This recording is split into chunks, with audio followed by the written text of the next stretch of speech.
Conversations by Kate Tucker and Nikki King has been created to be of service to the collective consciousness. It is our intention to create a simple and accessible portal for transformation, a place where stories, beliefs, and triggers can be held unjudged in love, a space where truth is ever changing. These conversations are spoken from integrity and are brought forth to invite the listener to have an experience of themselves that allows for reflection, change, and expansion. Our singular desire is to invite the collective to wander more freely and fearlessly. It is ultimately about love. Please do not listen to this podcast while driving or operating machinery. Arriving the day Mercury retrograde goes direct. Is it today? I think so. Saw something on Facebook and I was like, that makes a lot of sense after. But it's felt different. It's felt different for me in the sense of, or maybe I've been utilising it more in the way that is available. So it's like I really feel like I've been working with the energy. So even though it hasn't been going outward, it's like I've been working with that internal incubation period, and it has felt like expansion, even though it hasn't necessarily been going outwards. I totally agree with you. Like, I think that there's a lot of resistance collectively to things like Mercury retrograde, when actually, like, when you flow with an energy like that and let it serve you, it actually becomes such a blessing and a beautiful thing, you know? And it's kind of what we were saying just before about this really allowing yourself to be held, you know? And going inwards. Like, I just think that collective resistance is about the conditioning around the feminine still. And I was thinking about, you know, when you're most inwards, you're in the womb, and that's when you do the most expansion in the shortest amount of time. Like, and I think you're right. It's still this not recognizing that going inwards is action. yeah. It's like there's still a perception that we have to be out doing, even in our own minds, to be seen to be doing. And yet actually, like you just said, some of the most powerful work is when you're inwards, and it is action. It is action, and it's sacred action. Yes. And it's path action. Yeah.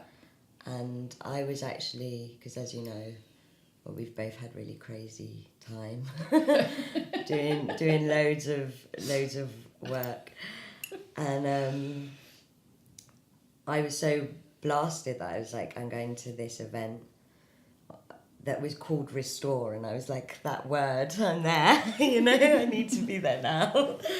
And it was really, really an event about being held and just allowing yourself to arrive and integrate. And what I realised in it was that it gave me space to connect to the part of me that receives because I am loved and not because of doing. Anything that I'm, And my guides refer to that as belovedness. Yes. And receiving because you are beloved. Yeah. And I actually realised in that workshop that it's so important to, when you're doing a lot of action, to give yourself the balance of actually, I can receive anyway. Because otherwise it's really easy to go into the idea that you can only receive for what you do.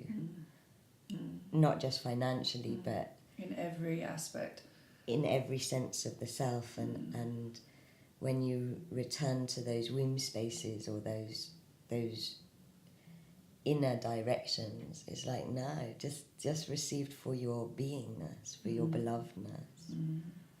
And actually that's how the two come into so much more balance. And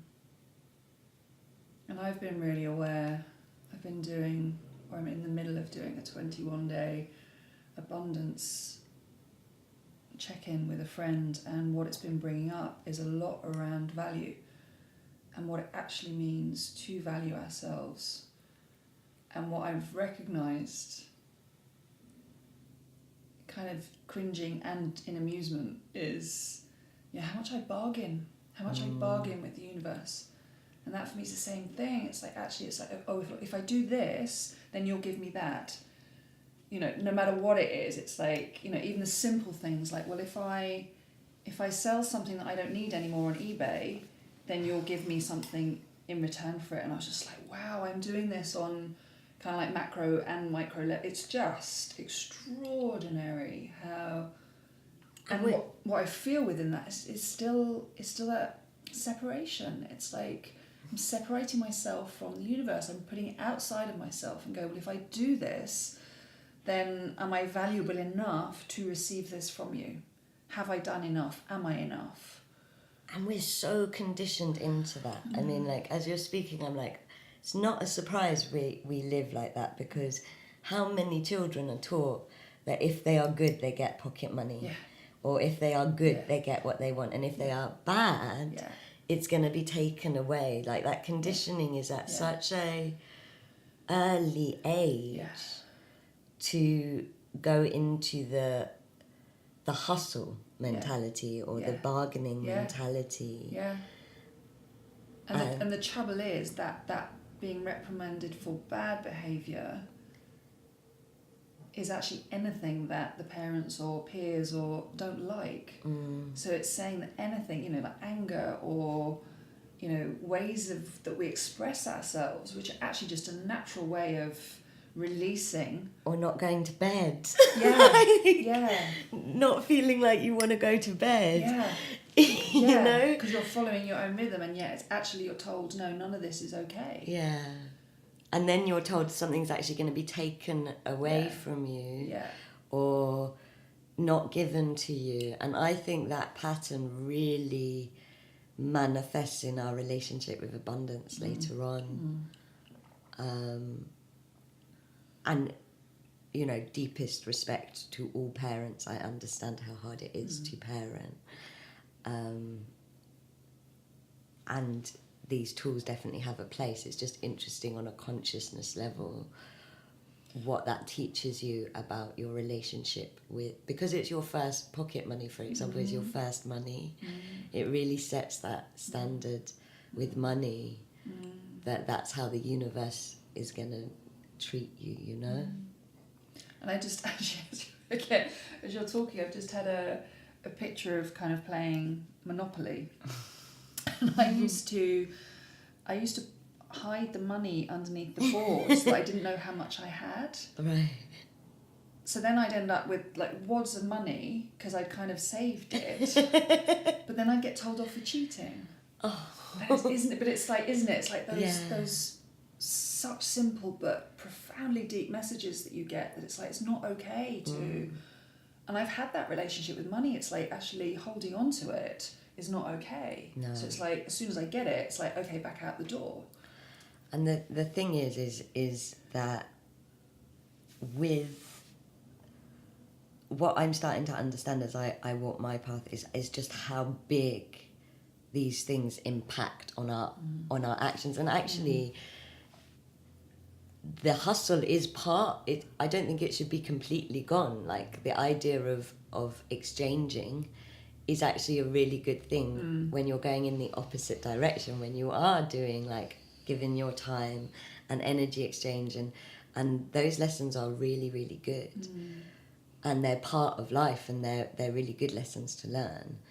It's just that at the moment, collectively, we don't really know very much or do very much encouraging about receiving for belovedness. And so because that is missing, we're out of balance with it in a way, and we don't really know how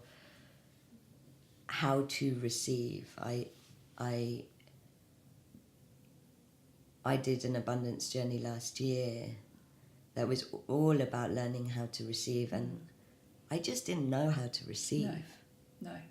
And I think that's what I've come up against. It's, we don't actually know, because it's almost like it's been so eradicated from our awareness and I think this is it. It's like, as the more I become embodied, the more aware I am of how much I haven't received, and actually it's there's a mismatch between my mind and my body and what's actually happening. And it's like, actually, you know, we're receiving constantly, we're receiving and giving constantly, and yet we're exchanging constantly. So we're good at exchange. Humans are brilliant at exchange, because the patriarchy is brilliant at exchange. The Western world is brilliant at the laws of exchange. We are masters of exchange, in both good ways and bad ways, actually. Like, we've spent, in separation consciousness, we have really mastered the art of exchange and the value of, you know, we've spent thousands of years exploring the value of human life, if you think about, in very positive and in very bad ways. If you think about kind of nations built on slavery, nations built through the misuse of human time, all of that, like we really understand exchange on the whole spectrum of it, I think. But receiving, I feel like I'm just touching what it means to receive. When I did that abundance course last year, it changed everything for me, and I, on an abundance level, but more on a self-work level, because I was like, oh my gosh, I've spent all of this money and time healing myself, and yet I've never actually fully received one of those healings. Like, I didn't know how to receive. I thought receiving was doing nothing. I thought receiving was lying back into yin and being inactive. And I didn't realize that I actually had to actively receive what was being given to me. And I'm like, oh my God, I would have saved myself so much time and money if I knew how to receive all the things I've done. And the kind of massive breakthrough for me was understanding the root word of receive. And since then I've been learning how to embody it, and I'm definitely not 100% there by any stretch, but at its root it is Latin, and it means to seize over and over and over again. And seize is so different from what I thought receive was. I thought receive was relax. Seizing is so active. Like, it's just like, you know? And what I'm really feeling as well, in what, you know, as you're talking, is, you know, as human beings and having free will, it's like the universe is abundant, and yet it's not going to force you. It's like, if you don't want to receive, it's like you have a choice. So it is an active,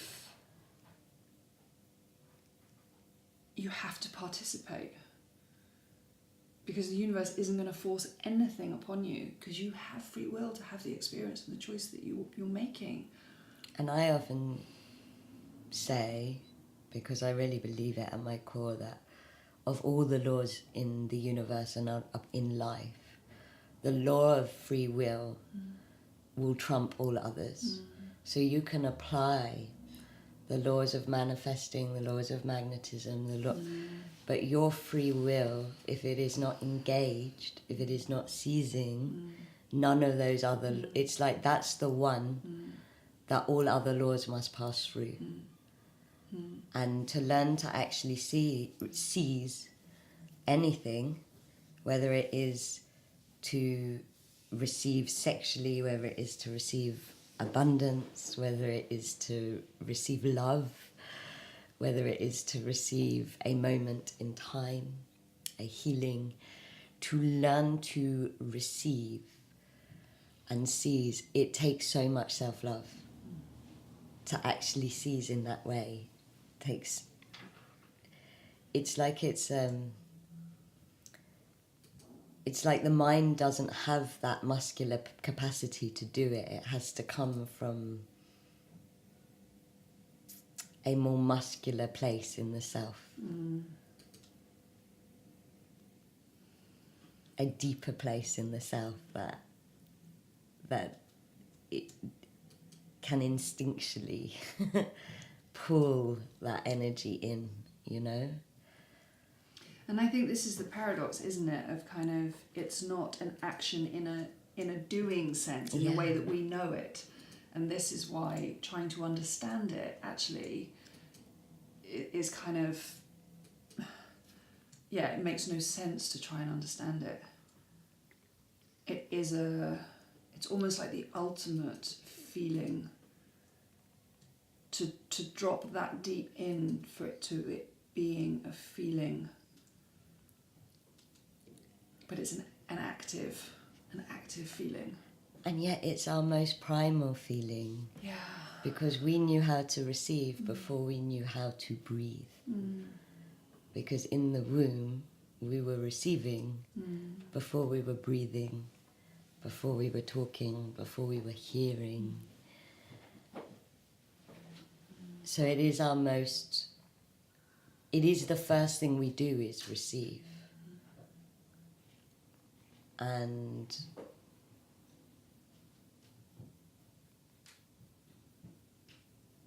yet, because we've disconnected from those first things we do, we don't know how to do them anymore. You know? And that's why giving space for the feminine ways is so important. On that abundance journey, we were really working with Opuhala, who is the goddess of the coral. And the coral is really the placenta of life. You know, all life comes from the sea, and the coral is really the placenta that nourishes the life that comes from the sea. And it almost feels like we need to connect to those depths within the waters of ourself, within the waters of our emotion, within the waters of the earth, to understand that we know how to receive without knowing. Without knowing how to receive. Yeah. And I think it feels like, you know, even the fact that we're talking about this, it feels like we're at a time when it's so available. And I can feel it's like I'm struggling for the words, because the words just don't, they can't, you know, they can't epitomise what it is which is exactly what you just said. It's like you can't know it. But I do feel that we're in a time where we're being given the opportunity to receive in ways that are almost beyond the imagination, actually. And it's beyond anything that we've ever felt or experienced before. And it feels like the seas, the earth, you know, all waking us up to the remembering. Yeah. And there's such a power and an energy in that. It's like it's had to be a time when we are ready to be able to, where it feels like there's enough of us that are aware and online that can hold that amount of energy, because there's so much energy in receiving. And can love themselves enough to seize. To seize. I mean,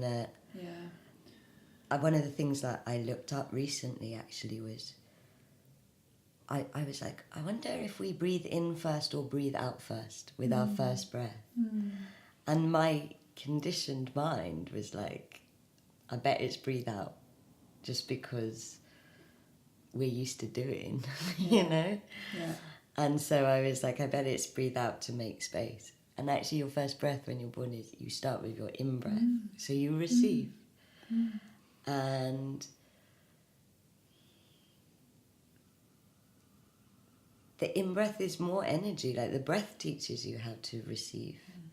Because the seize is on the in-breath. Everything then happens when you surrender on the out-breath and let go. But the seize is on the in-breath. The muscular action is on the in-breath. And it just feels like collectively we're being invited by nature into the muscular action of receiving on a very embodied level, actually. And I think, and it's, I mean, we're both smiling, and I think this is the thing for me as well. It's like, and feels exciting, and I think this is the other thing, isn't it? It's like letting go of being virtuous or being a martyr or being, it's like all of those old energies. It's like they're no longer, I mean, they haven't been useful for a while, but it's like they're still in the collective, and it's like, actually, we don't need them anymore, and actually they're not serving. And there's a palpable excitement to what is possible, and that's what I'm really feeling at the moment, is just this infinite potential and possibility of what's available to us. And it feels more playful. I think this is the thing, it takes away some of the serious, and I'm guilty guilty as charged, because I take life seriously, and I take life seriously because it matters. And with that comes, we talked about the paradox, or the polarity last time, and it's like with that seriousness comes an absolute abundance of playfulness, of lightness, and we came here to play. And as I think about what I said before about that journey, that collective human journey into exchange, that went so deep in the Piscean age, exchanging human life. Yeah. Like it can't, exchanging the planet, it can't go deeper than that into an exploration of what value is and what exchange is on a doing level. But what's beautiful about when you come into receiving is when you play with exchange from a place of receiving as opposed to a place of not receiving, where there is only finite supply, is when you are willing to seize over and over and over again, you are exchanging from a place of overflow. And so all of those martyrdom, slavery, harmful energies, there is no room for them in overflow. They exist when there is finite and value, actually. Whereas overflow, there is no value, there is just overflow. And that feels so ripe and ready to start to happen for the collective. And to me it feels like it's so key for humans on this planet to be exchanging in overflow. Just it feels so beautiful. And then I feel Opuhala coming in, actually. And, the coral is so playful and so beautiful and so colourful. And I'm always feeling this, like, understanding, and this is a breakthrough for me, is that idea of seizing over and over and over again can only really happen if you come into the pleasure of receiving. Because if you're not in the full pleasure of receiving, you're not going to do the over again bit So you're going to do the receive and the seize. But it's the pleasure that makes you go, I'll take it again. And I'll take it again. And I'll take it again. And that just feels really like the key. It's like coming into the pleasure of someone giving you a compliment, or somebody giving you money, or somebody giving you love.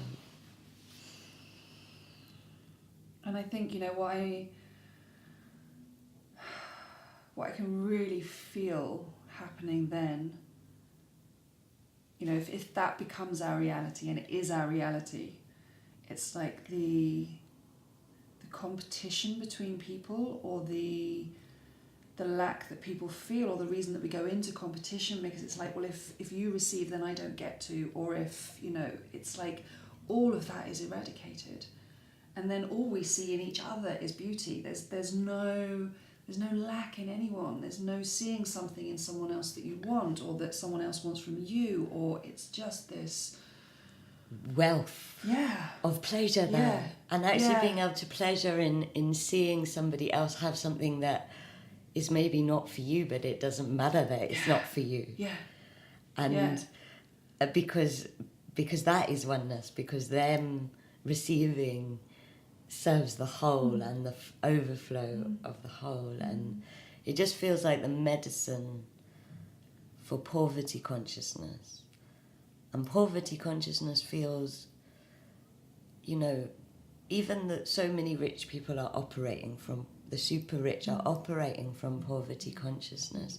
That's why they are making choices that cause other people to become poorer and damage the planet, because even though it seems they have a lot, they're still operating from the fear that they might not have enough, or that they need more,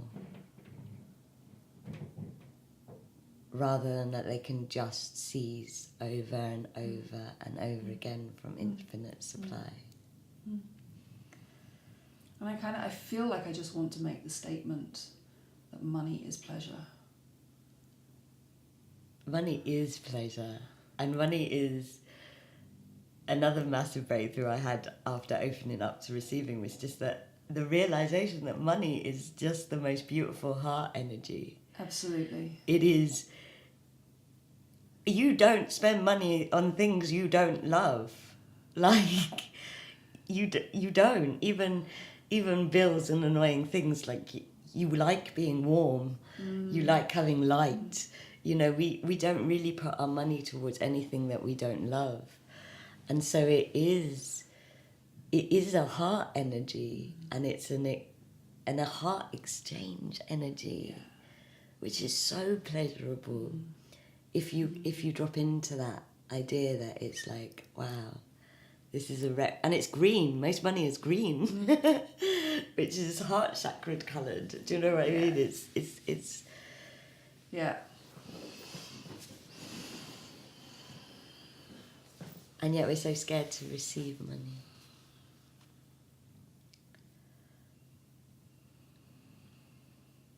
I think most of us are so scared to seize money.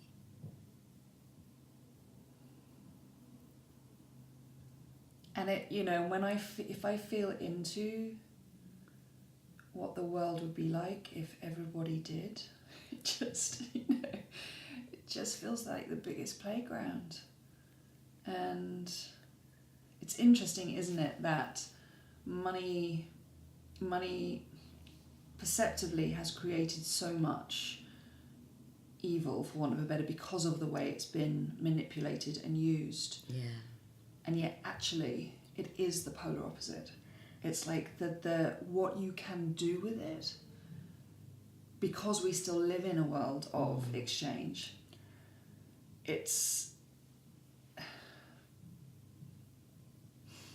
What money does is it's an exchange that it allows for freedom, because it allows for freedom of choice. If I exchange some flowers for something, for a workshop with you, then all you have is flowers.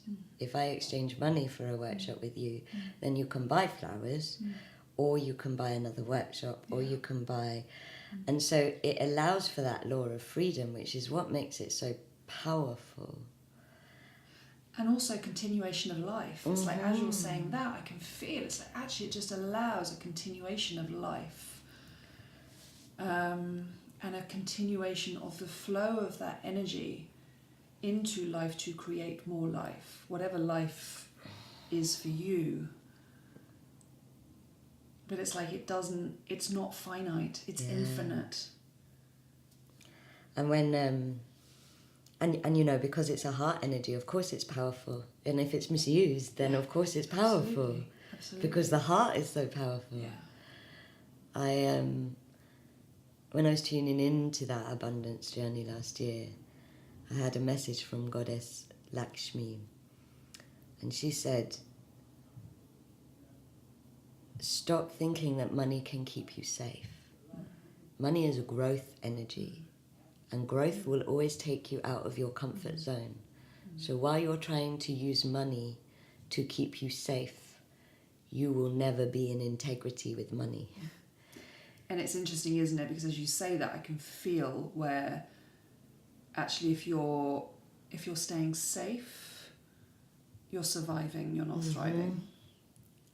And so money reflects that. Yeah. Like as you say that, I'm like money, that human need for money to keep us safe reflects that back in our face. And survival. So when your bills come in, actually it feels tight. Yeah. So you're not going, oh, I'm so grateful for the fact that I'm warm, or that I've got water, or that I'm feeling tight because I can't pay my bills. Yeah. And to seize is not to be safe. To seize is to will that growing. And so because we're trying to make money safe, we're not seizing it. We're not saying, well, okay, we'll receive it, but we'll grow. We'll receive it, but we'll expand. We'll receive it, but we'll come into overflow. Instead, we're saying, this needs to keep me safe. And I asked Lakshmi, I was like, so what keeps me safe? Like, you know, I've been very conditioned to think money is going to keep me safe. If I have more of it, what keeps me safe? And she just laughed and said community. She was like, humans are putting their energy too far. Their need for they're trying to make money be community and do what community does. And so they're taking all of that community energy away from community. She was like, money won't keep you safe, community will keep you safe. Separate them. And even in the separation, as I speak now, I'm like, yeah. And that creates the void. Yeah. That allows the receiving. Yeah. It creates the vacuum for receiving when you go, okay, this isn't going to keep me safe. Yeah. Where's my community? Yeah. And then it's like there's this space that just goes... Yeah. Yeah. Yeah. And then there is... And I think this is the thing for me, it's like when we allow ourselves to receive at that level, it's like everything around us, including the earth, also receives. So it's like, you know, in very simplistic terms, I always have this argument, it's like, why would we not want absolute extortionate abundance, knowing what we can do with it in terms of planting trees, or, you know, all of the things that we fight for. Actually, if we get out of fight and come into receptivity, then we can do so much more. I totally agree. And every time I have made a choice that is bad for the environment, it has been because of my poverty consciousness. Yeah. I have never made a choice that is bad for the environment if I've had more than enough. And I'm talking as a consumer, and I'm owning it. Like, you know, it serves the planet for everyone to be in abundance, and it serves the community for everyone to be in abundance. And it is part of our path to learn, to receive, over and over and over again. Yeah. And that, and again, that then ties back into me for, the free will, in the sense that, okay, we came here because I've always had this awareness or knowledge that we are abundant. And so I've had this kind of disconnect between my experience as a human being and this awareness that there is just this abundance. And so I've never had a poverty or lack consciousness, because it's just not something that my being understands. And yet, how did I start that sentence? You've never had a poverty or lack consciousness, because it's not something your being understands. What did I say before that? I've completely gone into such spaciousness that I think it's about, I feel under the ocean. I think it's about that. I think what you were going to say is the free will is how that reflects into your life. Yeah, so where you were saying about, we get to seize over and over again, I think what I have felt as I've gone into this journey is, but what if I receive all of this? Well, what then? Because as a human being, I have this desire to keep on growing and expanding. So I can feel that part of me that says, okay, well, if I receive the amount of money that I would like, that would make it feel like I could do everything that I wanted to do and create, and well, what then? So then what I'm hearing, and what you're saying, it's like, and you get to choose over and over and over. If you don't want to continue to have that experience, then you can have another experience. It's not like everything suddenly comes and then you're not having an experience anymore, which for me then is this ability to connect my knowing of abundance and expansion outside of a human experience and bring that experience here and still get to choose over and over. And is that what then? Your resistance to expansion? Is that the part of you that still wants to be safe because the what then is the most unknown? And the unknown is what we fear because of the suppression of the feminine. Is that limit of what feels like enough. Beyond that is the expansion. Yeah, it's interesting, isn't it? Because I can feel it's a fear of not growing anymore, not expanding anymore, dressed up as actually expansion is a step into the unknown, and my mind doesn't know that space.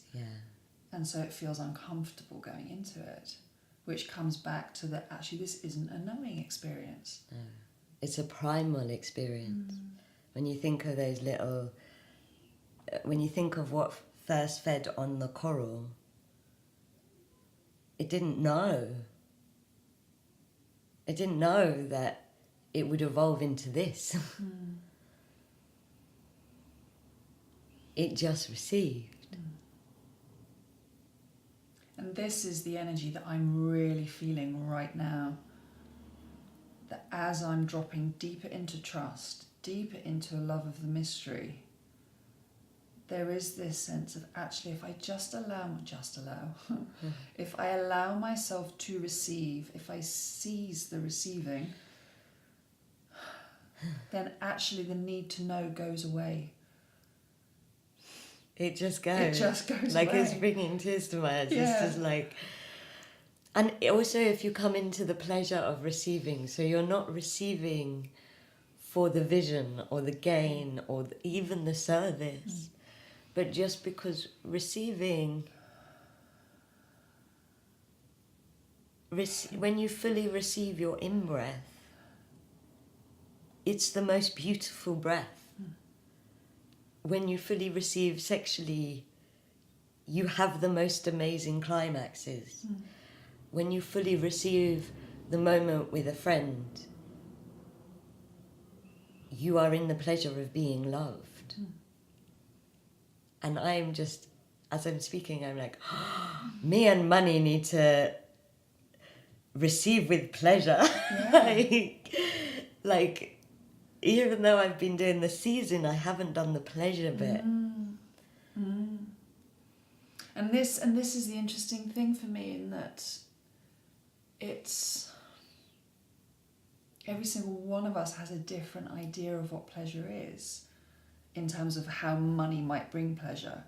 And again, that just feels like such a playground for all of us. Definitely. You know, there is no defined way of money being pleasure. You know, we all have our own feeling, energy around what that might be for us. And that means we simply get to play. And what if we also make it even simpler of the actual moment of receiving money? So even beyond what the money can gift us, what we can exchange, what about receiving this heart energy from another human being? This heart energy that is heart, freedom and growth, manifest across the whole of the collective consciousness. And you've just been given it manifest in physical and energetic form. Like, what an honor to receive all that collective human heart energy. Because it does hold the collective human heart growth, freedom energy. And then what happens within that is we can let go of ever needing to know how it's going to come. Yeah. Because actually then the universe has complete and utter and I can feel it's just like, yes, like, thank you for letting me just bring it to you in whatever ways, you know, whatever. And this is not just money, but everything. It's like, thank you for letting me just bring it to you. Because it's like, you know, whenever I have these kind of conversations, or, you know, and the universe, it's like they get so excited. It's like, oh, thank you, we just want to play with you, and we just want to bring this to you, but you get in the way. It's like, how beautiful is it when somebody fully receives from you? Yeah. Because when you give someone a massage and they fully receive it, it makes you feel so good. When somebody is truly grateful for something you have done. And I'm like, the universe wants that high. You know, the universe wants that high. And it definitely, like you say, wants to play. It's like, don't be boring and just ask for the money.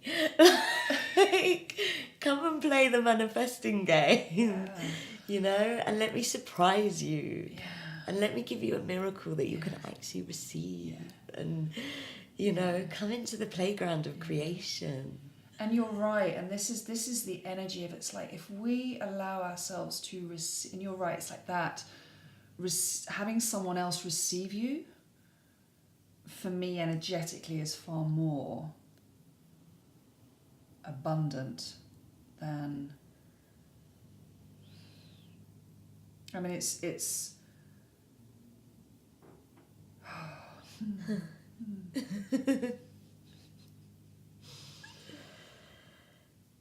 just the most beautiful energy in the world.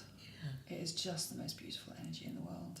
And so why do we deny the universe and the earth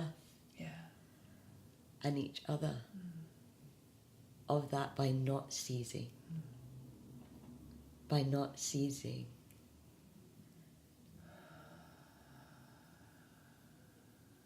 You know, as it's so beautiful, there is also this.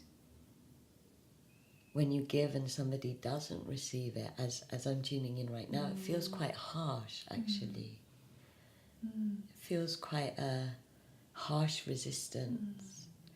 And I can almost feel like the universe and the corals that are with us right now are showing us that harshness. As a, don't be harsh. Don't be harsh. Give life that opportunity to give to you. Because it's going to mean that life and Gaia and the universe feels so good. And I guess I'm feeling the opposite, which is actually when you do, there's such tenderness. There's such tenderness and nurturing and, just seeing all of us as just the children of the universe. And I mean that in a really... I want to say symbiotic. There's this symbiotic relationship that allows for creating upon creation.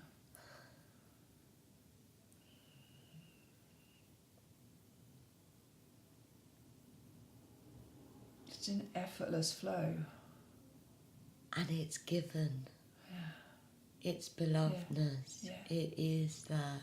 Yeah. It is that there will the milk of the mother. That as much as you drink, there will be more produced. It is so far from that lack, not enoughness energy, because it's creation through love.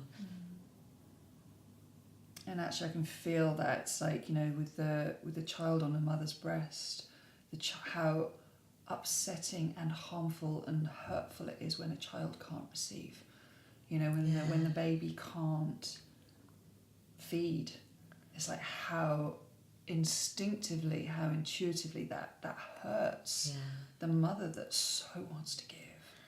And I would argue that the reason that is because we've had thousands of years of Piscean conditioning that we are born carrying in our DNA, of not knowing how to receive through belovedness, but only through exchange and action. And I wonder if in the future, when this consciousness has been transcended, if all souls born will know how to receive.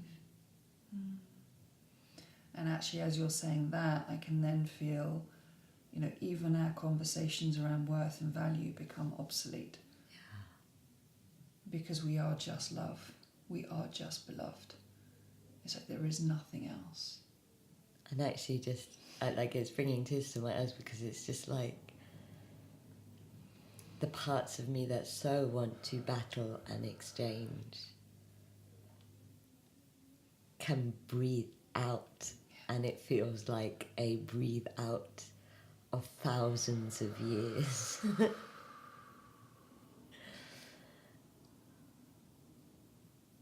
And they fall back into belovedness. And actually what's really interesting as you say that is it feels like there's no anchoring for any of that energy anymore. No. It's like actually it's only the stories that we keep repeating that hold it in our consciousness. It's like there is no anchoring, there is no reason for those stories to remain. They don't serve anymore. We have moved beyond them being of service to us. And if anything, all that needs to happen is to grieve how they did serve us. Yeah. I know that one thing that happened on the abundance journey was I realised how much I had identified with being in battle, and how much part of me was scared to stop battling, because who would I be?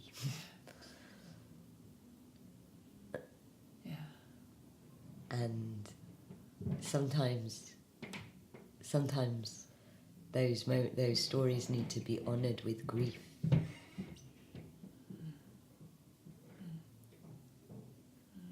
They just need to be grieved. And there's gratitude in that grief. Yeah. You can really feel that. It's because they have served up to this point.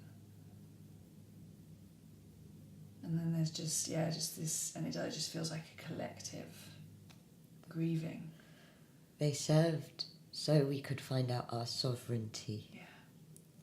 And so now we can receive in sovereignty. Yeah.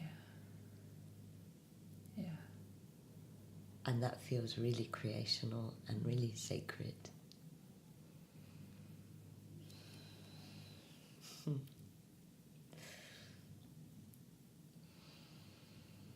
And I'm feeling Okuhala just being like, just return to the coral. Just go back. Whenever you don't know how to receive, connect to the coral, ground into the coral. Connect to the umbilical cord of all of life, the placenta of all of life. And you will remember. And it's interesting because as you're saying that, I can feel my sacral just opening up, and it's like that umbilical cord is then connected to everything. It's like, it's just... You will remember what is beyond your birthright. Yeah. Like, it's not even your birthright, it's something older than your birthright. And isn't it interesting again how we use the language we have used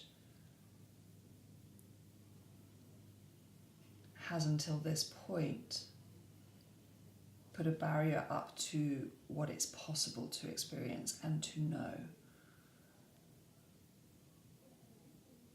So even when we use the term, it is our birthright, it's like, actually no, it goes beyond that. It goes beyond that. It's older than language. Yeah. Yeah. Language came out of receiving. Quite a long time out of receiving. Quite far into the receiving journey.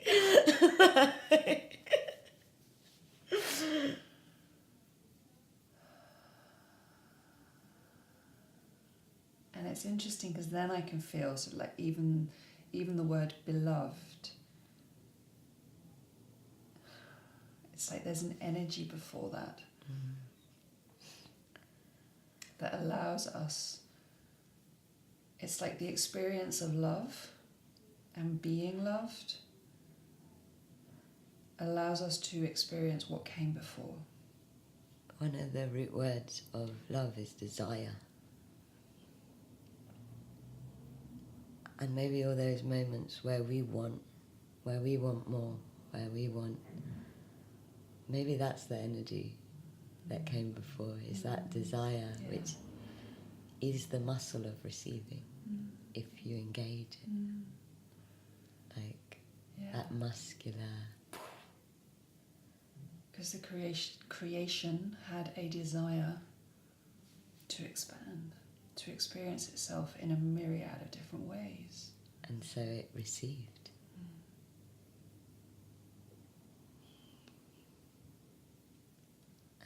Yeah.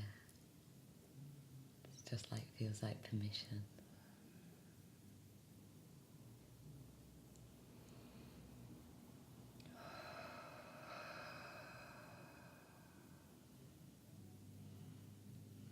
And the message is here. And the coral is here. I really feel her.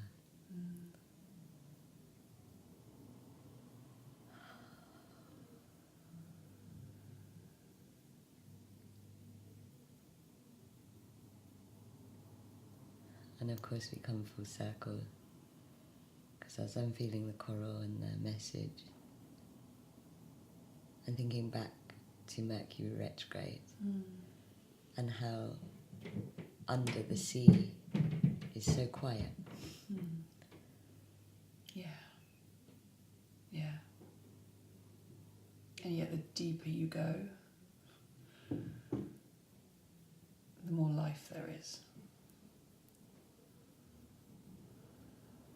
But if you aren't prepared to go quiet, to go inward,